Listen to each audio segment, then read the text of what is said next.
بہن کے ساتھ کیا ہوگا، میری بہن کے ساتھ کیا ہوگا۔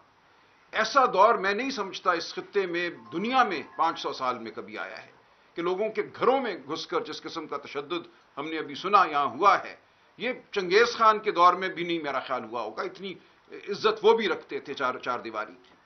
جو اب ہم دیکھ رہے ہیں، ہر قدر ہماری پامال ہو چکی ہے، وہ دین کی قدر ہو، وہ تمدن کی قدر ہو، کسی کو خیال نہیں ہے۔ یہ وفاقی دارالحکومت ہے، یہاں جو کچھ ہوتا ہے اس کی براہ راست ذمہ داری وزیر اعظم صاحب کی ہے، وزیر داخلہ محسن نقوی کی ہے۔ اور اگر وہ کہتے ہیں وہ بے بس ہیں، جیسے تھانے والوں نے کہا کہ ہم بے بس ہیں، تو ہمیں جواب دیا جائے کہ کون ہے اس سب کا باعث، کس کے حکم پر یہ سب کچھ ہو رہا ہے۔ آئیں وہ سامنے، ہماری آنکھوں میں آنکھیں ڈالیں اور کہیں کہ انہوں نے اس ملک کو اس طرح چلانا ہے۔ ایک آئینی ترمیم کرنی تھی، اس کے لیے یہ سب کچھ کیا گیا۔ اس طرح آئینی ترمیم ہوتی ہے، اس طرح قوم کے ضمیر پر حملہ کیا جاتا ہے، اس طرح غیرتوں کو للکارا جاتا ہے۔ یہ ہے ہمارے سامنے اس وقت صورتحال۔ پاکستان کی تاریخ میں کبھی اگر واضح تھا کہ حق کس طرف ہے اور ظلم کس طرف ہے تو وہ آج ہے۔ آج کوئی اور بحث باقی نہیں رہتی۔ آج ہمیں پتا ہے کہ حق، سچ، سچائی کیا ہے، ہمیں پتا ہے کہ ظالم کون ہے، جابر کون ہے۔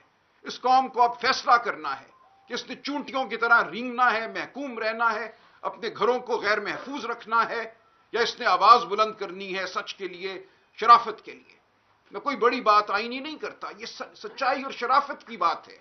ہمارے گھروں کے اندر ہم نے محفوظ رہنا ہے یا محفوظ نہیں رہنا، بات اب یہاں آ پہنچی ہے۔